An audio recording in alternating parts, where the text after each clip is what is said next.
Dans la justice américaine, il existe la notion de Racketeer Influenced and Corrupt Organizations. Il s'agit d'une loi de 1970 qui permet de poursuivre non seulement les auteurs d'un crime, mais aussi les chefs des organisations criminelles. Autrement dit, on juge pour des schémas criminels et non pour un seul épisode précis. Vous serez très satisfait de la dernière décision de l'administration Trump à ce sujet. Mais il y a aussi, comme on dit, un mauvais côté. Rassembler des preuves selon un schéma de racket, d'escroquerie, de corruption, de blanchiment d'argent, de corruption dans un seul schéma général est un travail très long et minutieux.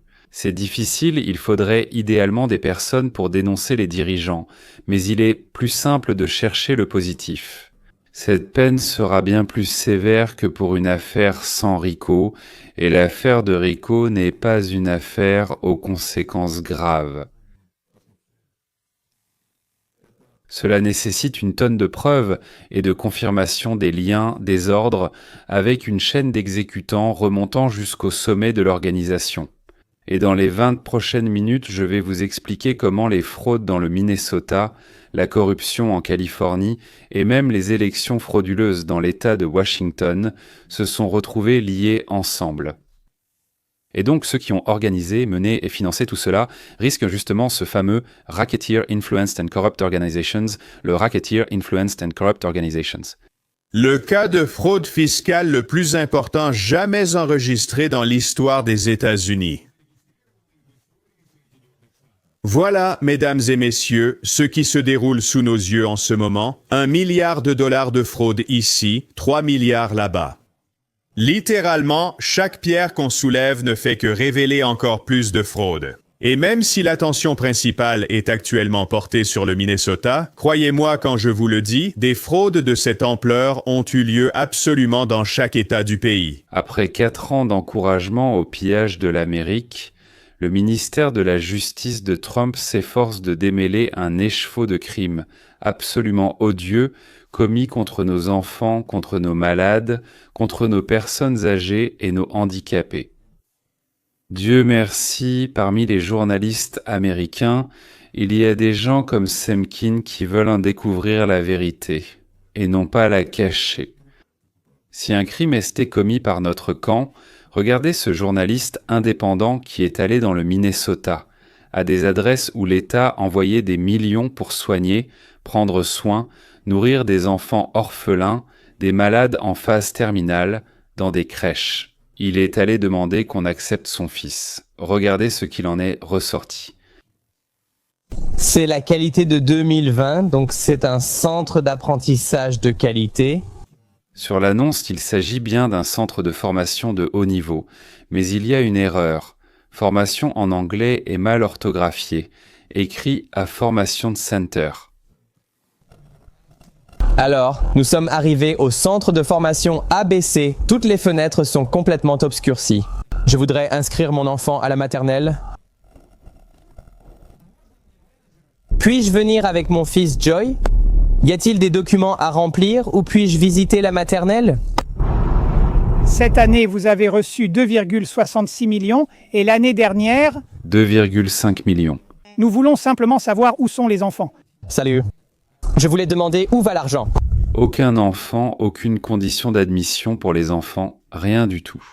Et cette année, 2,6 millions de dollars ont été reçus. Voilà ce centre même, qui a été volé par l'État du Minnesota à ses habitants et transmis à ses éducateurs des futures générations. Pour comprendre l'ampleur du pillage organisé par le Parti démocrate du Minnesota à l'aide des auto-identifiés, écoutez ceci. Une fraude massive a lieu au Minnesota, principalement à Minneapolis. Que se passe-t-il avec les crèches? Ce que j'ai remarqué, c'est le nombre énorme de centres pour enfants qui sont ouverts principalement à Minneapolis, mais aussi à Saint-Paul. Je me suis dit, waouh, qu'est-ce que c'est? Combien d'enfants y a-t-il dans les villes jumelles? Certains d'entre eux étaient auprès de mon bureau, et je regardais en me disant, eh bien, il n'y a pas d'enfants là-bas. Puis j'allais à un autre endroit, et là non plus, il n'y avait pas d'enfants. Et je voyais juste quelques gars, des Samolitsiev, en train de fumer des cigarettes dans la rue. Je me suis arrêté près de l'un d'eux et j'ai dit « Mon petit-fils cherche une maternelle, je pensais que ce serait peut-être un bon endroit. » Ils ont dit « Non, tout est complet. » Pourtant, la porte était ouverte et j'ai vu qu'il n'y avait pas d'enfants, juste un canapé et une table avec des chaises. J'ai demandé « Les enfants jouent dehors ou quoi? C'est quoi cet endroit ?» Ce type a dit « Va-t'en », m'a presque poussé dehors, m'a suivi jusqu'à ma voiture et là je me suis dit « Attends, il y a un problème ici. » Et c'était il y a probablement 15 ans. C'est une fraude absolument colossale. Et quand tout cela sera terminé, ce sera reconnu comme la plus grande fraude de l'histoire de ce pays et peut-être même du monde entier. C'est d'une telle ampleur. Il dit que c'est la plus grande fraude aux États-Unis, peut-être même dans le monde. Merci. Pour ceux pour lesquels j'ai obtenu des données, c'est en moyenne environ 2,5 millions par an et beaucoup d'entre eux disent qu'ils ont entre 80 et 120 enfants. J'ai visité 40 ou 50 de ces jardins d'enfants sans jamais voir un seul enfant. Le matin, l'après-midi, le soir, certains affirment être ouverts jusqu'à 22 heures, mais que j'y aille le matin, l'après-midi ou à 21 heures, il n'y a jamais personne, ni enfant. C'est-à-dire des opérations frauduleuses organisées autour du conteneur. Quand on parle de l'arrivée aux États-Unis de millions de migrants d'une autre culture, nous voulons dire que si, aux États-Unis, l'honnêteté est une qualité que nous percevons positivement, alors pour 90% de la population mondiale, l'honnêteté est une bonne chose, uniquement au sein de la famille ou de la tribu. Tous les étrangers doivent être volés, c'est une vertu. Au contraire, tromper, mentir aux étrangers, c'est bien. Planter un pieu dans le dos, c'est tout simplement remarquable. C'est un honneur et une dignité. Et ils ne sont pas seuls. Quand on peut encore rééduquer les habitants, au moins pour qu'ils voient comment vivent les autres autour d'eux et qu'ils commencent à copier cela à l'américaine. Mais s'ils arrivent aux États-Unis, là il y en a 100 000. Et s'il y en a des millions, ils apportent avec eux leur propre culture, leurs habitudes, leur mode de vie. Nous voyons les résultats, je n'ai même pas encore évoqué la compréhension de la liberté, de la morale, ou simplement du respect envers une personne, car elle en est une. Mais pourquoi le Parti démocrate des États-Unis avait-il besoin d'importer tous ces migrants étrangers et étrangers? C'est leur invention. Au lieu des citoyens américains qui furent les États démocrates, ils les remplissent d'analphabètes, de voleurs, de bandits et de pirates somaliens afin de rester au pouvoir. J'ai déjà expliqué plusieurs fois comment les non-citoyens aident les démocrates à gagner les élections au Congrès. Mais en réalité, Elon Musk en a parlé de tout cela tout récemment. Regardons, la plus grande protestation viendra des démocrates, qui ne veulent pas que cette voie soit bloquée, car c'est un énorme aimant pour attirer les immigrés illégaux et les garder dans le pays. Et je veux dire, vous voyez des choses folles, comme l'argent de la Federal Emergency Management Agency, qui, vous savez, la Federal Emergency Management Agency, c'est une agence. C'est une agence censée s'occuper des Américains en difficulté et une part importante de leur budget a été utilisée pour payer des hôtels de luxe à New York pour des immigrés illégaux. Et cela se produisait même après l'élection du président, et même après qu'il ait signé un décret stipulant que cela devait cesser. Nous avons donc veillé à ce que cet argent ne soit plus versé, car c'est évident. Il est choquant que l'argent des contribuables serve à loger des clandestins dans des hôtels de luxe. Mais pourquoi cela a-t-il été fait? Parce que les démocrates, en fait, essayent d'immigrer, d'importer des électeurs. Oui, je suis d'accord avec cela. Les démocrates, a dit Musk, importaient des électeurs pour ceux qui leur donnaient des contribuables et, comme il s'est avéré, leur permettaient de piller notre pays. Et c'est pourquoi aucune pièce d'identité d'électeur n'est requise. En fait, en Californie comme à New York, il ne vous est pas permis de présenter une pièce d'identité d'électeur. Je trouve que c'est complètement fou. C'est fou, surtout en tant que New-Yorkais. Je le dis comme ça. C'est de la folie. C'est de la folie, oui, c'est de la folie. Et honnêtement, à mon avis, c'est encore peu dire. Mais vous savez quoi? En plus de toutes les fraudes et de tous les clandestins qui votent à nos élections, toute cette situation devient en réalité encore pire. Parce que maintenant, nous avons la confirmation que la majeure partie de l'argent que ces escrocs ont volé au gouvernement fédéral, ils l'ont en réalité donné à des campagnes politiques d'autres candidats politiques d'extrême gauche issus de l'immigration. En réalité, ces informations sont publiques. Nous savons maintenant que plusieurs de ces crèches au Minnesota blanchissaient en fait de l'argent pour divers autres candidats immigrés d'extrême gauche dans d'autres États.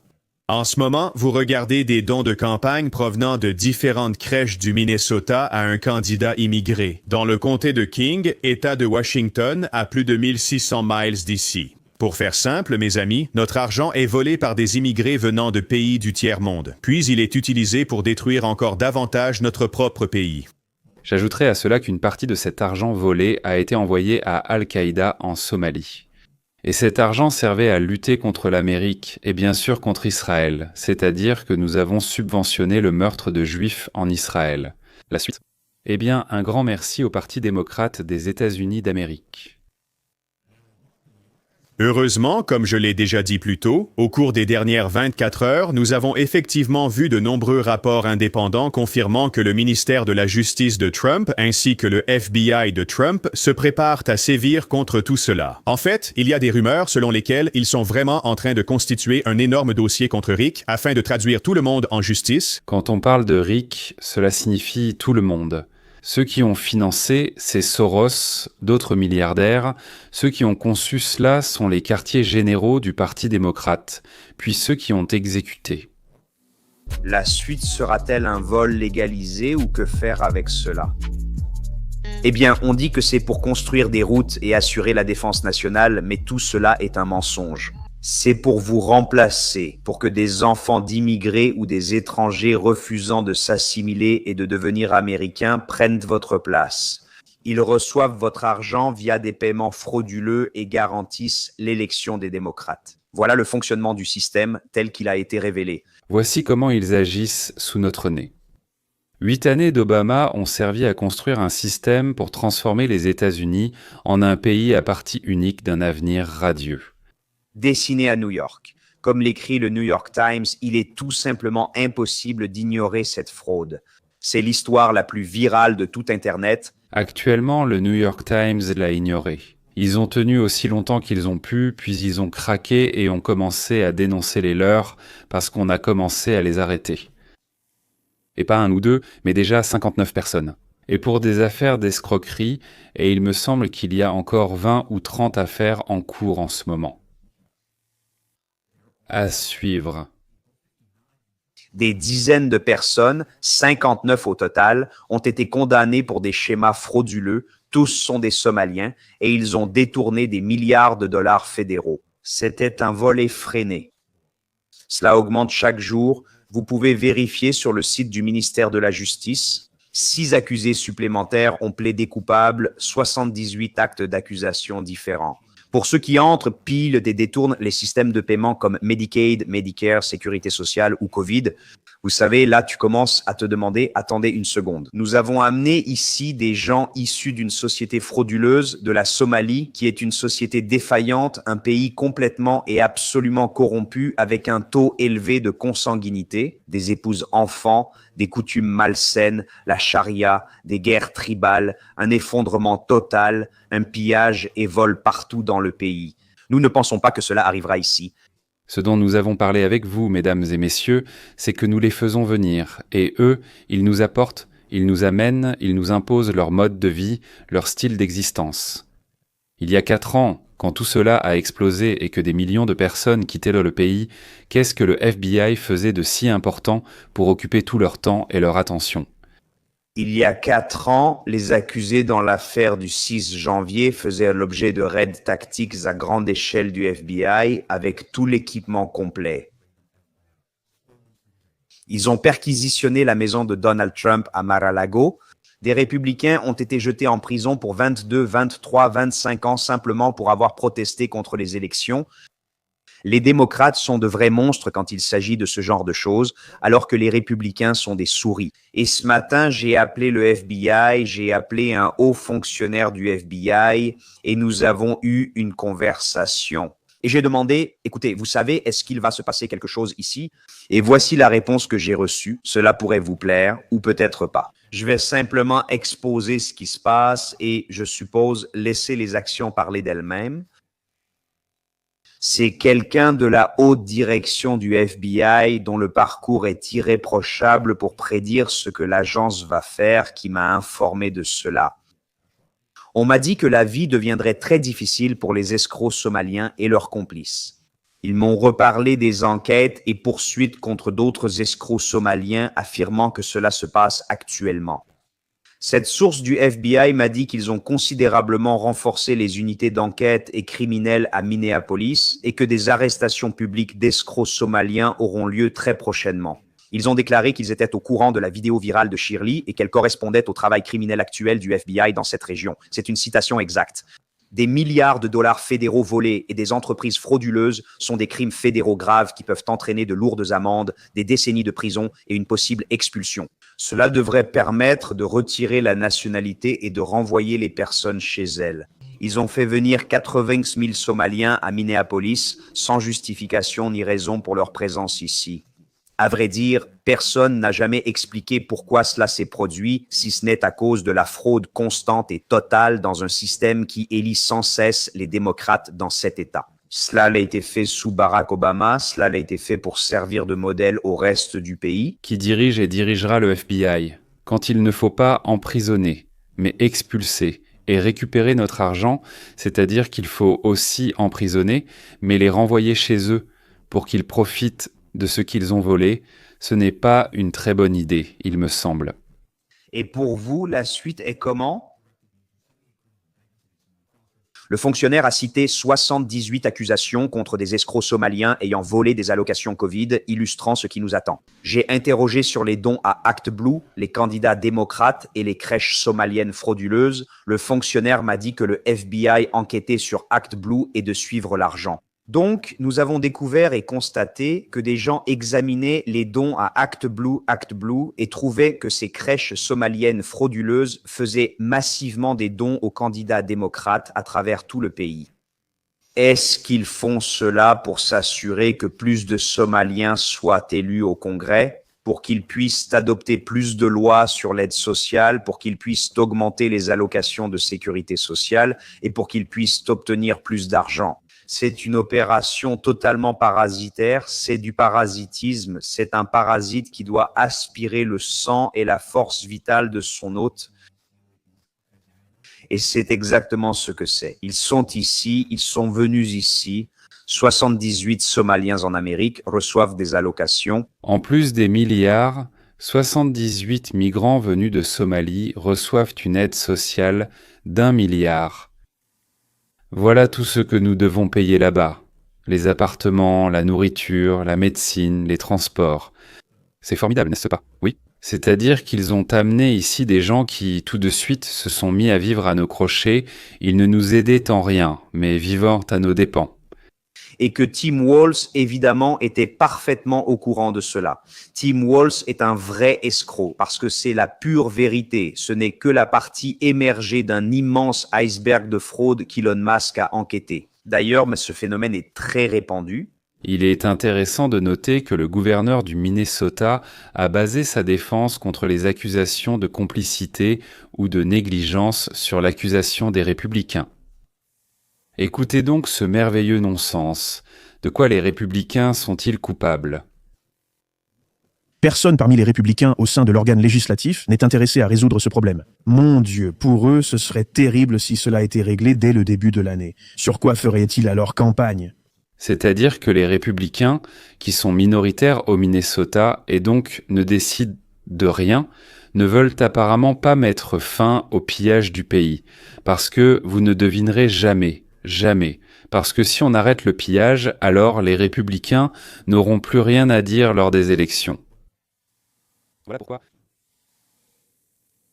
Il me semble qu'en quatrième, on peut trouver une meilleure excuse pour expliquer pourquoi on est en retard à l'école. Et aussi Tim Walz, que les démocrates ont présenté comme candidat à la vice-présidence des États-Unis en 2024 avec Kamala. Harris a écrit ce qui suit. L'économie du Minnesota ne peut pas fonctionner sans les travailleurs de la garde d'enfants. C'est pourquoi nous augmentons leur salaire. Vous vous rendez compte à quel point il est stupide? Ça dépasse toutes les limites, même celles de la stupidité. On lui dit que toutes les crèches, toutes les cuisines pour enfants, les sanatoriums de jour pour personnes âgées sont une arnaque à 100%. Et il ne répond pas par une enquête, mais par « nous allons leur augmenter leur salaire ». Et vous voulez dire que ce gars-là n'avait aucune idée de ce qui se passait dans son État? Plus de 9 milliards, soit seulement la partie visible de l'iceberg, ont été volés à des citoyens américains travailleurs et respectueux des lois qui paient leurs impôts. Et votre mère mange de la nourriture somalienne, danse des danses somaliennes et parle somalien, comme si nous étions au milieu d'un trou perdu de 3e catégorie. Je veux dire, qu'est-ce qui se passe ici? Ce sont les États-Unis d'Amérique. Que se passe-t-il là-bas?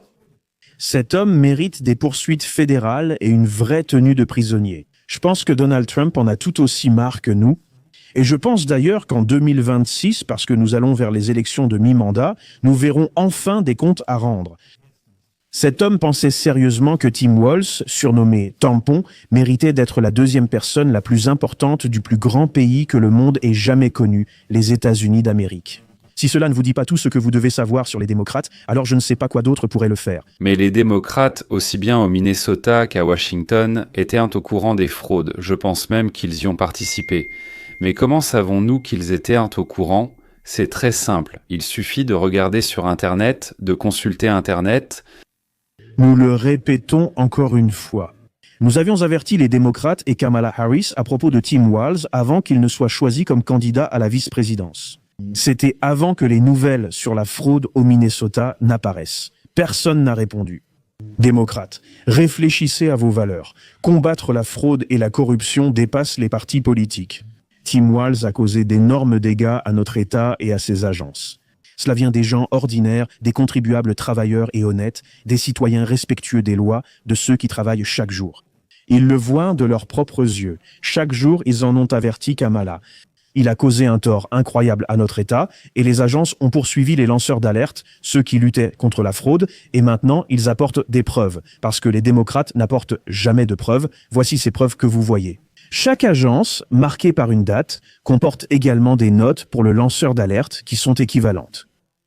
C'est-à-dire qu'avant même les élections de 1924, le Parti démocrate savait tout, et non seulement n'a pas arrêté le pillage, mais a également proposé comme candidat à la 2e fonction la plus importante du pays, celui qui protégeait les voleurs, dans l'État le plus puissant du monde.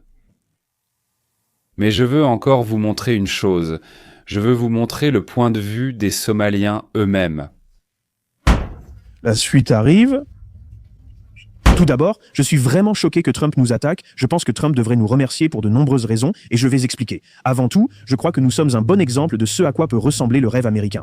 Par exemple, les Somaliens américains, et cela me rend triste, et c'est drôle, je sais, c'est très drôle les Somaliens. Qui sont un peu les clowns de la classe, mais en même temps, ce sont aussi des Somaliens excellents élèves.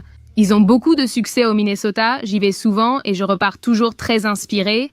Là-bas, il n'y a que des entreprises somaliennes, enfin des cabinets juridiques somaliens, des pharmacies somaliennes, tout ce qu'on peut imaginer est somalien. Et c'est tellement inspirant de voir ça, de voir ce que ma communauté a pu accomplir en seulement 30 ans. Littéralement, nous sommes arrivés dans ce pays sans connaître l'anglais, sans rien savoir. Nous sommes noires, musulmanes, immigrantes, et nous avons réussi à atteindre un tel succès. C'est remarquable, je veux que Trump se lève et nous applaudisse, c'est vraiment impressionnant. Littéralement, mon ami a déménagé au Minnesota et m'a dit que tout le personnel lors de son accouchement était somalien. Sage-femme, médecin, infirmière. C'est magnifique à voir, il faut le célébrer, tu comprends? Deuxièmement, Trump, tu devrais remercier mon peuple d'avoir donné à un État du Midwest autant d'influence et d'argent. Hormis Chicago, le Minnesota ne connaît pas vraiment un boom touristique lié aux Américains somaliens. Des gens comme moi, c'est évident, vous devriez nous remercier, car le Minnesota ne serait rien sans les Somaliens. Pour être tout à fait honnête, nous avons vraiment fait prospérer cet État et nous l'avons transformé en quelque chose de magnifique pour le reste du monde. Alors vous devriez nous remercier et, si vous le souhaitez, vous pouvez offrir le Minnesota au grand pays de la Somalie. Je pense que c'est un échange plutôt équitable. J'ai même eu envie de tout laisser tomber, d'aller en Somalie, de la trouver et de la remercier chaleureusement du fond du cœur. Nous avons déjà tout entendu, les gens se moquent toujours de la Somalie. Oui, mais je me considère quand même meilleure que tout le monde. Dieu m'a créée somalienne et ça me va, je vais bien. En plus, je suis somalienne américaine, frère, genre, je gagne des deux côtés. C'est agréable de voir que tout le monde reconnaît que les Somaliens sont très drôles et sûrs d'eux. Et ça ne changera jamais. Ça n'a pas changé depuis l'époque du colonialisme. Chérie, ce n'est pas parce qu'on se moque de nous maintenant que ça changera. En réalité, nous gagnons cette guerre. Voilà, c'est ce que je voulais dire. Oh mon Dieu, je n'ai aucune idée de ce que cela signifie. Je lui accorde le bénéfice du doute car elle est jeune, paraît enfantine et ignore de quoi elle parle. S'ils sont si sûrs d'eux et qu'ils réussissent toujours, quand ils viennent dans ce pays et qu'ils apportent tant de choses, pourquoi fuyez-vous votre pays? Pourquoi ne l'avez-vous pas fait dans votre propre pays?